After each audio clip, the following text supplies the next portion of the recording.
Señor, te damos gracias por tu palabra, Señor, gracias porque nos permites reunirnos, Señor, y tenemos esta libertad de hacerlo para venir a escuchar tu palabra. Te pedimos que seas tú el que nos hable, Señor, que nos enseñes, nos redargullas, nos corrijas y nos instruyas, Señor. Te lo pedimos todo esto en el nombre de Jesús. Amén. Bien, pues la semana pasada terminamos el capítulo 6, ¿no? Con esta parte donde el Señor Jesús dice que le dicen Señor, Señor, ¿no? Dice, ¿por qué me dicen Señor, Señor y no hacen lo que yo digo?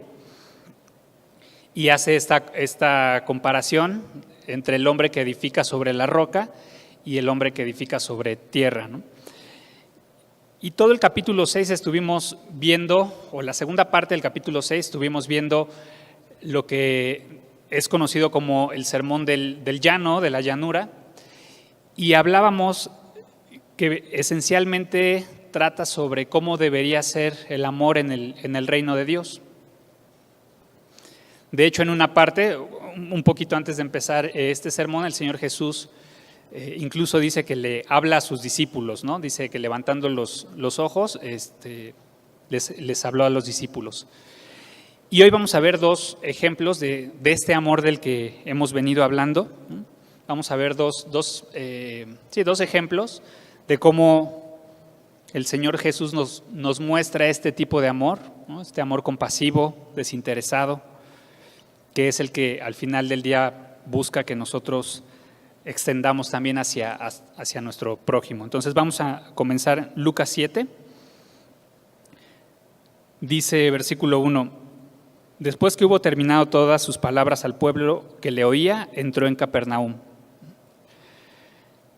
Cuando estudiamos el capítulo 4, platicábamos que Capernaum era una ciudad, ¿no? Que estaba situada en la costa noroeste del mar de Galilea, que en realidad no es un mar como tal, sino más bien es un lago. Y fue esta ciudad la que el Señor Jesús escogió como base, ¿no? Para su ministerio. También comentábamos que era una ciudad esencialmente de pescadores, y de hecho era el hogar de varios de sus discípulos que eran pescadores, por ejemplo como Andrés, Pedro, Juan, pero también era el hogar de Mateo, que él era cobrador de impuestos.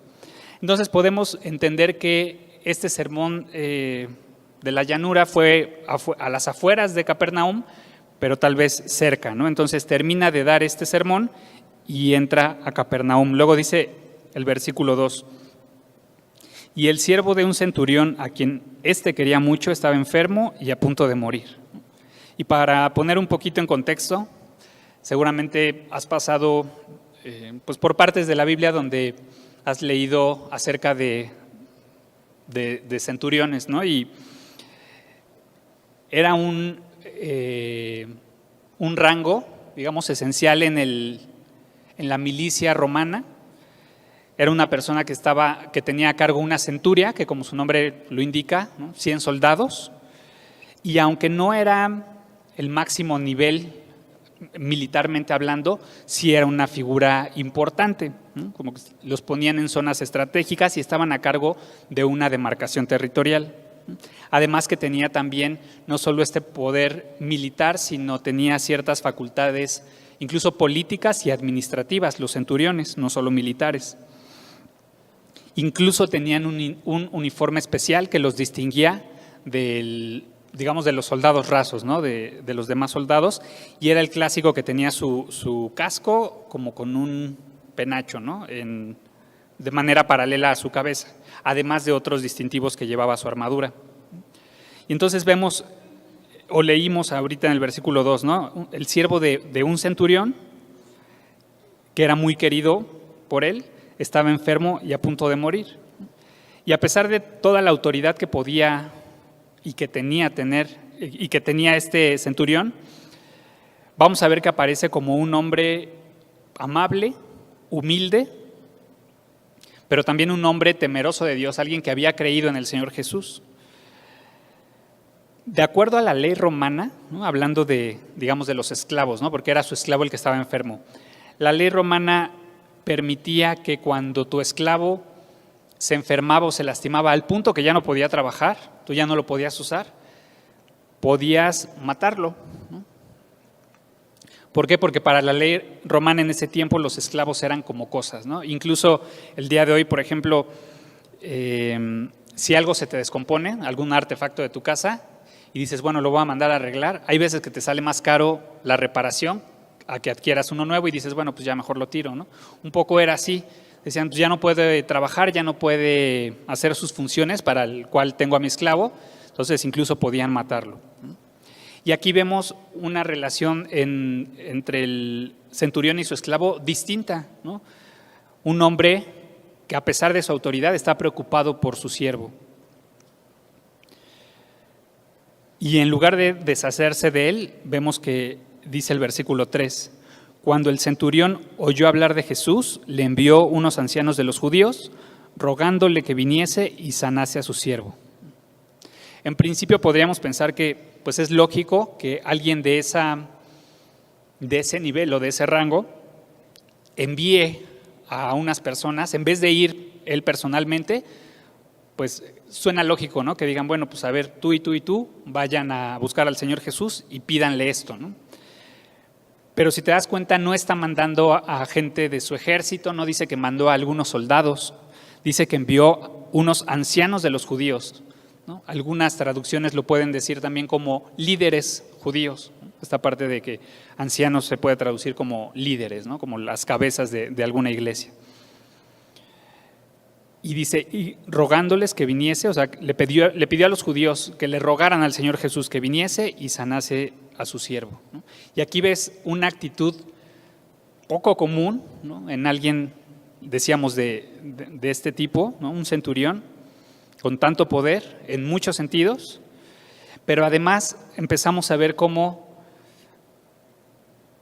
pareciera que tenía una buena relación con los judíos, ¿no? O sea, les decía que tenían asignados una demarcación territorial, un centurión, ¿no? Pero cabe mencionar que normalmente la relación entre judíos y romanos pues no era muy buena, ¿no? Los romanos veían o menospreciaban, veían inferiores a los judíos. Obviamente los romanos era el pueblo conquistador, eran los que tenían la fortaleza militar, y el pueblo judío pues eran los oprimidos o los cautivos, por un lado. Pero por otro, a pesar de que los judíos eran los cautivos, al final había de alguna manera, por decirlo de alguna manera, este orgullo de ser el pueblo escogido de Dios. Entonces también menospreciaban a los romanos. Entonces no era como una relación tan fácil, a lo mejor a veces diplomática, pero aquí vemos, y vamos a ver a lo largo de este pasaje, cómo había una buena relación entre este centurión y los judíos de la comunidad donde él estaba, ¿no? Tan así que los envía cuando pues no necesariamente tenía poder sobre ellos para hacer este tipo de peticiones. A lo mejor una petición o una exigencia política o de temas de gobierno lo hubiera podido hacer, pero enviarlos para que le rueguen al Señor Jesús que venga y sane a su siervo es porque nos da a entender que había una buena relación, ¿no? Sigamos leyendo, dice el versículo 4. Y ellos vinieron a Jesús y le rogaron con solicitud, diciéndole, es digno de que le concedas esto porque ama a nuestra nación y nos edificó una sinagoga. Entonces decíamos, por un lado los envía, pero también vamos a ver más adelante que los envía no por sentirse superior y porque él no pueda ir, sino todo lo contrario, porque él no se siente digno, el centurión, de ir y tener un encuentro personal con el Señor Jesús. Y luego llegan estos ancianos judíos con Jesús y le dicen algo pues interesante, dice, es digno de que le concedas esto por dos cosas, ¿no? Ama a nuestra nación y nos edificó una sinagoga. Entonces, ante estos judíos, o más bien estos judíos tenían un buen concepto del centurión, lo consideraban como alguien que amaba al pueblo judío y además había hecho lo necesario para edificarles una sinagoga. Ahora esto de que nos edificó una sinagoga, ahí nada más como ponle un asterisco y porque vamos a hacer mención algo más adelante de esto. Pero entonces decíamos de este centurión que era pues, un gentil romano, considerado en general, no él en particular, pero en general considerado como pues, un instrumento de opresión para el pueblo judío, ¿no? Y aquí lo vemos, decíamos, como alguien que no se considera digno de estar frente al Señor Jesús y que tal vez pensó que el Señor Jesús no querría conocer o estar delante de un gentil como él, ¿no? Por todas estas características. Y cuando leía esto, de pronto meditaba y pensaba cómo a lo mejor a veces nos hemos sentido así, ¿no? Como este centurión, como indignos, ¿no? Tal vez te has alejado un tiempo del Señor Jesús de alguna u otra manera, o tal vez a veces le hemos fallado tanto, ¿no? Que decimos algún pecado, ¿no? Que dices, ya no lo voy a hacer, y ahora sí te prometo, Señor, que ya no lo voy a hacer, ¿no? Y 2, 3 días y lo vuelves a hacer, y de pronto ya no tienes como, digámoslo así, como el valor, ¿no? O te da vergüenza venir delante del Señor una vez más y decir, Señor, otra vez te fallé, ¿no? O incluso venir y pedirle algo más, ¿no? Así, ¿cómo le voy a pedir yo que me ayude en esto al Señor Jesús si yo le sigo fallando, si estoy tan alejado de Él, ¿no? Pero recordemos lo que dice Romanos 4:5, ¿no? Que dice ahí que mas al que no obra, sino cree en aquel que justifica al impío, su fe le es contada por justicia, ¿no? Es Él quien nos justifica, es Él quien justifica al impío.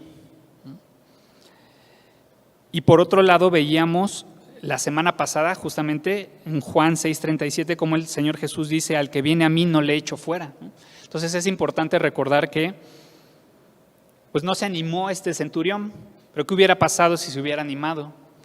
Jesús no lo hubiera rechazado, lo hubiera escuchado. Y de igual manera no importa lo que hayas hecho, la gravedad de tu pecado, si vienes con un genuino arrepentimiento, con un corazón humilde, como tenía este corazón humilde el centurión, el Señor Jesús no nos echa fuera, no nos rechaza. Entonces vemos que era un hombre temeroso de Dios, ¿no? Un gentil que había creído en el Evangelio. ¿Y cuál es la respuesta del Señor Jesús? Dice el versículo 6, y Jesús fue con ellos. No dudó ni un instante en acudir a esta petición que le hacen, ¿no? No vemos ninguna duda, nada por el estilo. No obstante que, conforme a la tradición judía, conforme a las costumbres, estaba prohibido que un judío entrara a la casa de un gentil. ¿Por qué? Porque era considerada inmunda. Pero recordemos también que, por ejemplo, en el capítulo 5 del Evangelio de Lucas, veíamos cómo Lucas 5, 29, 32, ¿no? Cuando Leví hace este banquete en su casa, ¿no? Y están sentados pues todos ahí a la mesa, ¿no? Comiendo, y en el versículo 30 del capítulo 5, dice, y los escribas y los fariseos murmuraban contra los discípulos diciendo, ¿por qué coméis y bebéis con publicanos y pecadores? Respondiendo Jesús les dijo, los que están sanos no tienen necesidad de médicos, sino los enfermos. No he venido a llamar a justos, sino a pecadores al arrepentimiento. Y al final, a lo largo de los evangelios vemos esta actitud del Señor Jesús y este corazón. Realmente Él no estaba yendo en contra de la ley de Dios, sí en contra de tradiciones humanas, reglas humanas, pero Él no vino a cumplir reglas humanas, ¿no? Sino, podemos leer Romanos 10, 1 al 4, se los voy a leer en la NTV, Romanos 10, 1 al 4, que dice, amados hermanos, el profundo deseo de mi corazón y mi oración a Dios es que los israelitas lleguen a ser salvos. Yo sé que ellos tienen un gran entusiasmo por Dios, pero es un fervor mal encausado, pues no entienden la forma en que Dios hace justas a las personas ante Él. Se niegan a aceptar el modo de Dios y en cambio se aferran a su propio modo de hacerse justos ante Él, tratando de cumplir la ley. Sin embargo, dice el versículo 4, Cristo ya cumplió la ley, ya cumplió el propósito por el cual se entregó la ley. O Cristo es el fin de la ley. Como resultado, todos los que creen en Él son hechos justos a los ojos de Dios, ¿no? Entonces, vemos que Cristo mismo es el cumplimiento de la ley, ¿no? Él no está yendo en contra de la ley de Dios, sino está cumpliendo en sí mismo la ley de Dios. Dice ahí mismo el versículo 6, pero cuando ya no estaban lejos de la casa, el centurión envió a él unos amigos diciéndole: Señor, no te molestes, pues no soy digno de que entres bajo mi techo, por lo que ni aún me tuve por digno de venir a ti. Entonces, el centurión tal vez sabía que sería un problema para Jesús ir a su casa porque él era un gentil. Entonces, antes de que pueda llegar a su casa, manda a unos amigos y a que le digan: no te molestes porque no soy digno no solo de ir ante ti, sino ni siquiera de recibirte en mi casa, de que entres a mi casa. Entonces les decía, por un lado, los judíos tenían un buen concepto de este centurión, alguien humilde, alguien amable, y por otro lado él no tenía un concepto de sí mayor al que debía tener, ¿no? A pesar de que seguramente sabía lo que los judíos pensaban de él, ¿no? Como alguien bueno, ¿no? Entre comillas, él no se siente digno, no se siente, pues eso, ¿no? Digno de estar delante del Señor Jesús, ni siquiera de que él entre a su casa. Y es una característica importante, ¿no? Que incluso un comentarista dice, hablando de esto, de esta humildad del centurión y la fe que había mostrado y que mostraría en lo que le va a decir al Señor Jesús más adelante, dice un comentarista: la fe firme y gran humildad son totalmente compatibles. Dos características de carácter se mezclan en él, que no suelen reunirse en tal armonía agraciada. Se ganó la alta opinión de los demás y sin embargo mantuvo una baja estimación de sí mismo. Y la humildad no es que pienses menos de ti, ¿no? O que pienses lo peor de ti, simplemente es pensar de una manera real de ti. Y ante el Señor Jesús, este centurión tenía una visión realista de lo que era él. Les repito, sin importar lo que había hecho por los judíos, sin importar lo que ellos pensaban, delante del Señor Jesús es como: no importa mi rango, no importa mis logros, no importan mis posesiones, porque seguramente al tener esa posición, seguramente era alguien rico, ¿no? O de los más ricos de la zona, ¿no? No importaba nada, todo eso delante del Señor Jesús era nada, ¿no? Entonces, en ese sentido, era humilde. Dice ahí mismo el versículo 7: pero di la palabra y mi siervo será sano. Tenía una fe que reconocía esta autoridad, ¿no? La autoridad y el poder del Señor Jesús, al grado de saber que no necesitaba ir a su casa para que pudiera sanar a su siervo, a su esclavo, ¿no? Y es básicamente lo que dice, o el concepto que sabemos de fe, Hebreos 11:1, ¿no? Es pues la fe la certeza de lo que se espera, la convicción de lo que no se ve. Y es lo que estaba viviendo este centurión, la certeza de lo que esperaba. ¿Qué esperaba él en esta fe que tenía en el Señor Jesús? Esperaba que con el poder y autoridad que él sabía que Jesús tenía, pudiera sanar a su siervo. La convicción de lo que no se ve, aun cuando el Señor Jesús no estuviera físicamente en el lugar, sabía que con el solo hecho de decirlo podía hacerlo. Dice el versículo 8: porque también yo soy hombre puesto bajo autoridad y tengo soldados bajo mis órdenes, y digo a este: ve y va, y al otro: ven y viene, y a mi siervo: haz esto, y lo hace. Al ser un hombre de milicia, dice: yo sé lo que es estar bajo autoridad, porque decíamos, no era el rango mayor, ¿no? Tenía todavía alguien encima de él, el centurión. Entonces dice: yo sé lo que es estar bajo autoridad, pero también sé lo que es tener gente a mi autoridad. Y a los que tengo subordinados les digo: haz esto, y se hace, ¿no? Sabía que una orden de alguien con autoridad se acata inmediata e incuestionablemente. Y el centurión sabía que bastaba que el Señor Jesús, con la autoridad y poder que tenía, dijera esto para que fuera hecho. Dice el versículo 9, al oír esto, Jesús se maravilló de él.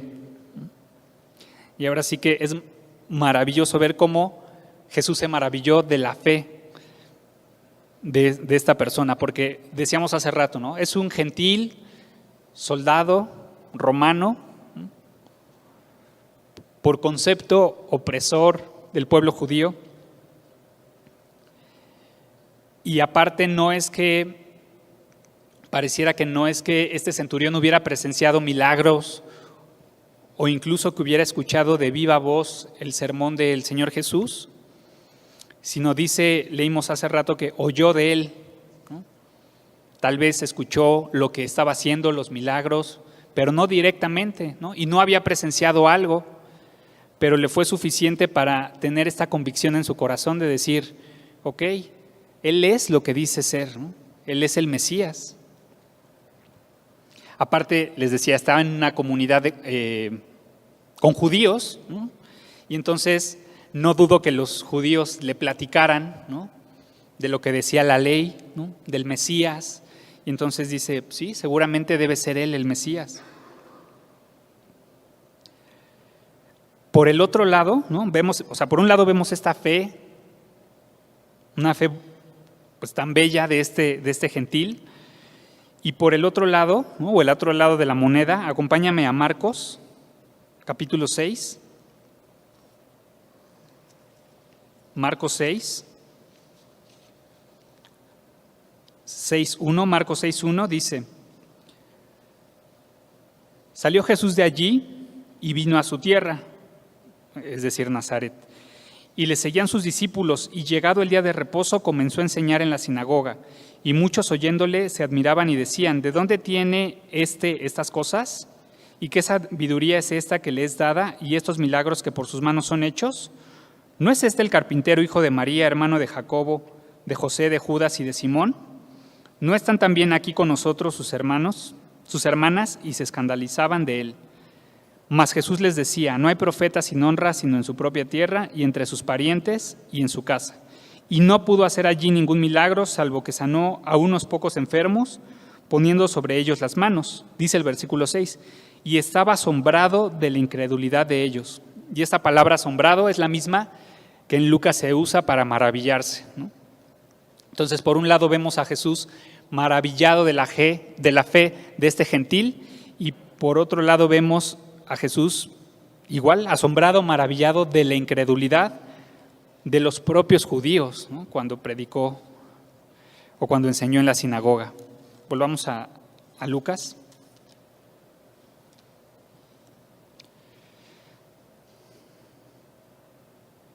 Dice ahí mismo el versículo 9, y volviéndose dijo a la gente que le seguía, os digo que ni aún en Israel he hallado tanta fe. Y el Señor Jesús se maravilló y se lo hubiera podido quedar para él, y a lo mejor no lo hubiera expresado. Sin embargo, le parece importante y se voltea con toda la gente que viene siguiendo, que más adelante vamos a ver que entre esa multitud hay discípulos y la multitud, ¿no? Pero considera importante voltearse con ellos y decirle, ni aún en Israel he hallado tanta fe como en esta persona, ¿no? Dice versículo 10, y al regresar a casa los que habían sido enviados hallaron sano al siervo que había estado enfermo. Y te imaginas ser el centurión que no sales de tu casa, ¿no?, sino mandas a los judíos a hacer esta petición a Jesús porque tú estás preocupado y estás ahí como al pendiente de tu siervo, pero tienes esta convicción, esta fe de que el Señor Jesús lo puede hacer, lo puede sanar. Decía que estaba a punto de morir, ¿no? O sea, que estaba muy enfermo, probablemente postrado en una cama, y de pronto pues ves que se empieza a sentir mejor, ¿no?, que se reincorpora, se para y ya lo ves sano. Y entonces el centurión, sabiendo que el Señor Jesús había hecho la obra, Él lo había sanado, ¿no?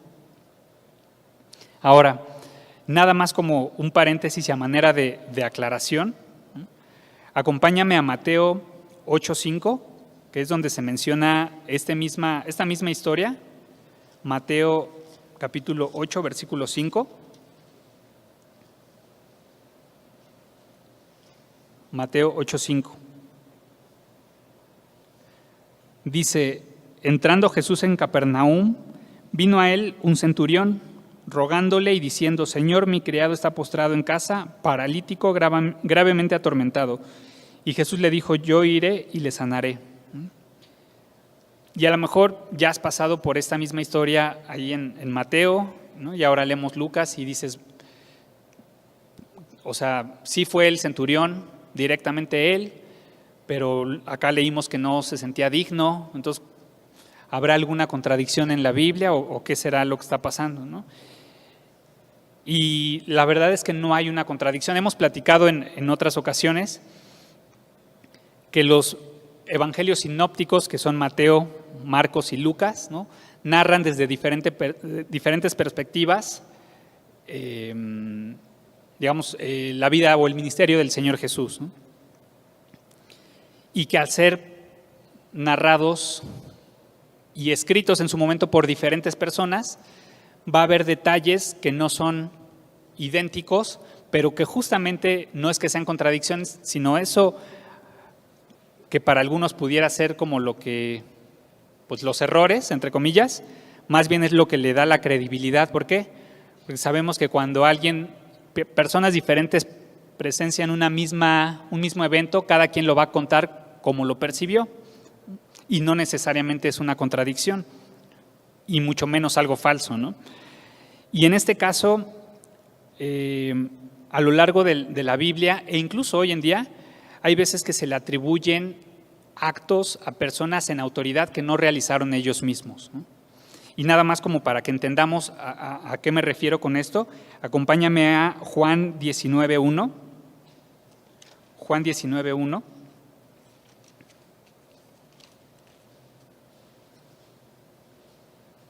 Juan 19:1 dice: así que entonces tomó Pilato a Jesús y le azotó. A eso me refiero cuando decía, se le atribuye a alguien que está en autoridad un acto que no fue realizado propiamente por él, ¿no? Como aquí, dice que Pilato tomó a Jesús y le azotó. En realidad no fue Pilato quien azotó a Jesús. Pilato dio la instrucción de que Jesús fuera azotado, ¿no? Pero aquí leemos, Pilato azotó a Jesús, ¿no?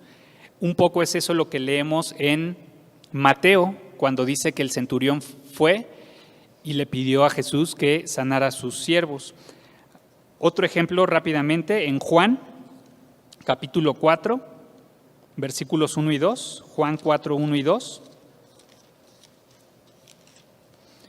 Dice: cuando pues el Señor entendió que los fariseos habían oído decir, Jesús hace y bautiza más discípulos que Juan, y entre paréntesis, el mismo Juan aclara, aunque Jesús no bautizaba, sino sus discípulos. O sea, los fariseos decían que Jesús bautizaba a más que Juan, pero en realidad no era Jesús, sino los discípulos, ¿no? Entonces, simplemente es una expresión común de hablar, de atribuirle un acto a una persona que no necesariamente lo realizó él, sino a lo mejor fue quien dio la instrucción de hacerlo, ¿no?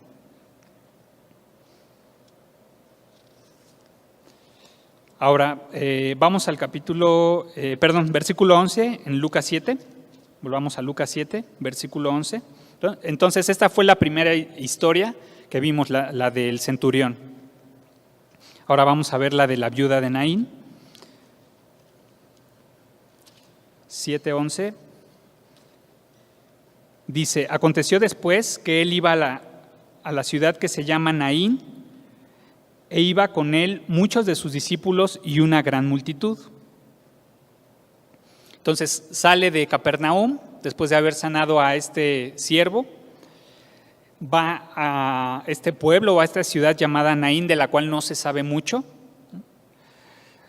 Solo sabemos que está hacia el suroeste de donde se encontraba el Señor Jesús.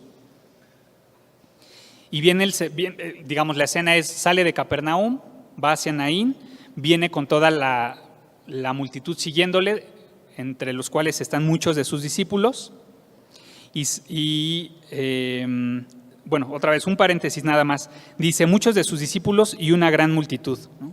Y hace la diferencia, y a lo largo de los evangelios vemos cómo de pronto hay esta diferencia entre los discípulos y la multitud, ¿no? O los que le seguían, que no necesariamente son discípulos, ¿no? ¿Cuál sería la diferencia entre los discípulos y la multitud que le seguía? En Mateo 28, 19, 20, el Señor Jesús dio la instrucción de ir y hacer discípulos, ¿no? En toda la tierra y enseñarles a que guarden todas las cosas que os he mandado. Entonces un discípulo, les digo nada más es un paréntesis, un discípulo va a ser aquel que guarda las cosas que el Señor Jesús ha enseñado, ¿no? Quien obedece. Y los demás pues solamente eran la multitud, ¿no? Tal vez simpatizantes, gente que estaba de acuerdo o maravillada con lo que el Señor Jesús hacía, pero no necesariamente que ponía por obra las instrucciones del Señor Jesús, los mandamientos. Dice el versículo 12, cuando llegó cerca de la puerta de la ciudad, he aquí que llevaban a enterrar a un difunto, hijo único de su madre, la cual era viuda. Y había con ella mucha gente de la ciudad. Entonces el Señor Jesús se encuentra con digamos, un cortejo fúnebre, ¿no? En estos tiempos, cuando una persona moría, se le envolvía en un lienzo, se le ponía en una especie de camilla, ¿no? Digamos un féretro, pero no es como hoy en día un ataúd, no estaba cerrado, sino era más bien como una camilla. Los familiares del difunto iban siguiendo al difunto y se contrataba incluso plañideras, que eran mujeres a las que se les pagaba pues para que se lamentaran en voz alta, ¿no? Como llorando o gritando, y la intención de esto era atraer o llamar la atención del pueblo para que se unieran a la procesión. Entonces viene el Señor Jesús, se topa con este cortejo fúnebre, y de por sí un cortejo, ¿no? O un funeral, digamos, nunca es algo pues bonito, ¿no? Al final es una pérdida, es algo triste en ese sentido, pero aquí el escenario todavía era pues mucho peor, por decirlo de alguna manera. ¿Por qué? Porque leímos ahí que el difunto era hijo único de una madre que era viuda, es decir, esta señora ya había perdido a su esposo, ¿no? Algún tiempo atrás, y en ese momento estaba por enterrar a su único hijo, lo cual la ponía en una situación, además del dolor de la pérdida de su hijo, en una situación pues de poca esperanza hacia su futuro. ¿Por qué? Porque las viudas era el sector o de los sectores más desprotegidos o desfavorecidos de la sociedad en ese tiempo. La mujer que quedaba viuda prácticamente tenía solo dos opciones para sobrevivir, ¿no? O prostituirse o vivir de las limosnas, a menos que algún familiar acudiera a su ayuda. Entonces, queda viuda, se muere su hijo y no es muy esperanzador el futuro para esta señora. No creo que haya sido una casualidad que se encontrara con el Señor Jesús, ¿no? Más bien, como dicen luego, una diosidencia, ¿no? Recordemos que acabamos de ver todo el amor, cómo debe ser el amor en el reino de Dios, de todo esto que estuvo hablando el Señor Jesús, y es como si quisiera mostrarlo, ¿no? Ya lo hizo con el siervo del centurión y está por mostrarlo con esta viuda. Dice el versículo 13, y cuando el Señor la vio, se compadeció de ella y le dijo, no llores. El Señor Jesús la vio y él sabía todo el contexto, ¿no? Para él no fue una mujer que iba atrás de un cuerpo que quién sabe quién era. Él sabía que era una señora que estaba por enterrar a su hijo. Él sabía que X tiempo atrás su esposo había muerto. Sabía toda la situación, sabía todo lo que había en su corazón. Y dice que se compadeció de ella. Y esta palabra en el original significa que algo dentro del Señor Jesús se movió, ¿no? A veces también se puede definir esta palabra de compasión como sentir en tu corazón el dolor de alguien más como si fuera tuyo. Y le dijo, no llores. Y le dicen no llores no como una instrucción de insensible, ¿no? En un sentido de no pasa nada, sino que va a venir, a continuación va a venir consuelo por parte del Señor Jesús.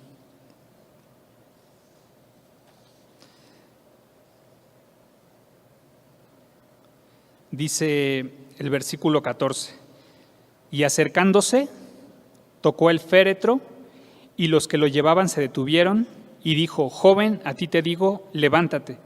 Entonces se incorporó el que había muerto y comenzó a hablar, y lo dio a su madre, y todos tuvieron miedo y glorificaban a Dios, diciendo, un gran profeta se ha levantado entre nosotros, y Dios ha visitado su pueblo, y se extendió la fama de él por toda Judea y por toda la región de alrededor.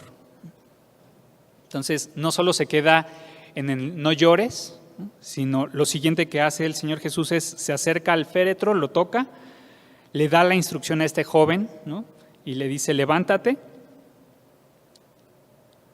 y el muerto se levanta. Y dice, todos tuvieron miedo, pero glorificaban a Dios, ¿no? Y unos decían, es un gran profeta, ¿no? Que se ha levantado, y otros decían, Dios ha visitado a su pueblo, ¿no? Y los que decían, un profeta, digamos, sí, pero se quedaron cortos, ¿no? Y los que decían, Dios ha visitado a su pueblo, estaban en lo correcto, porque era Dios mismo visitando no solo a su pueblo, al pueblo judío, sino visitando al mundo, ¿no?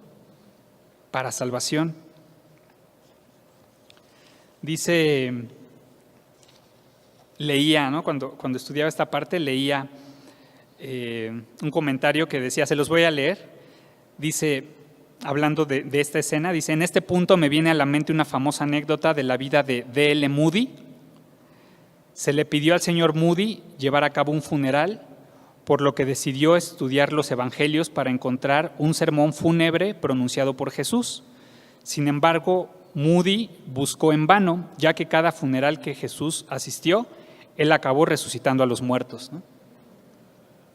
Así lo hizo con la hija de Jairo y posteriormente con Lázaro, su amigo. Y al final vemos en esta historia el amor compasivo del que nos hablaba el Señor Jesús en el capítulo 6 de Lucas. Y por otro lado es una ilustración de la salvación. O sea, esta ilustración del hijo de la viuda muerto, cómo llega el Señor Jesús, lo resucita, se compadece pues de ella, pero también de él, y lo resucita. Al final es una ilustración de todos nosotros, ¿no? Cómo el mundo entero estaba muerto en su pecado y Él vino a darnos vida. Dice Efesios 2:1, y Él os dio vida a vosotros, cuando estabais muertos en vuestros delitos y pecados, ¿no? Estábamos nosotros, tú y yo, tan muertos como lo estaba el hijo de la viuda. Y al estar muertos, al estar en esa condición, no podíamos hacer nada por nosotros, ni siquiera pedir ayuda, ¿no? Pero ¿qué pasó? Dios tuvo compasión de nosotros y envió a Jesús para darnos vida, ¿no? No es que nosotros le buscáramos, porque ni siquiera podíamos buscarle porque estábamos muertos. Dice Efesios 2:4-7, pero Dios, que es rico en misericordia, por su gran amor con que nos amó, aun estando nosotros muertos en pecados, nos dio vida juntamente con Cristo. Por gracia sois salvos. Y juntamente con Él nos resucitó y asimismo nos hizo sentar en los lugares celestiales con Cristo Jesús, para mostrar en los siglos venideros las abundantes riquezas de su gracia en su bondad para con nosotros en Cristo Jesús. Así como el muerto de esta historia no hizo nada para merecer otra oportunidad para vivir, tú y yo no hicimos nada para merecer el que el Señor Jesús viniera para darnos vida. Pero lo que sí podemos hacer es aceptar este regalo, ¿no? Alabarlo por lo que ha hecho en nuestras vidas y utilizar esa vida que nos ha dado ahora en Él para cumplir su voluntad. Ahora vimos como varios personajes, ¿no? Y a lo mejor nos encontramos en alguno de ellos. Por un lado, este centurión que muestra una fe que maravilla al Señor Jesús.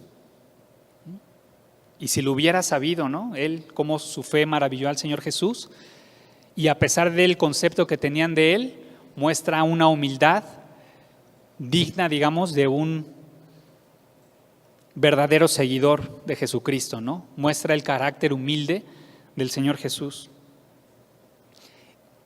Que ese corazón tan humilde lo llevaba a sentir que no era digno ni de presentarse delante del Señor Jesús, ni de recibirlo en su casa, ¿no? Y a lo mejor, platicábamos hace rato, a lo mejor si estás en una situación actual donde te sientes así, porque te has alejado del Señor, decíamos porque pues, le hemos fallado una y otra vez y ya no tienes cara para venir delante de Él. Recuerda lo que decíamos, Él es el que justifica al impío, ya nos perdonó y nos limpió de todo pecado.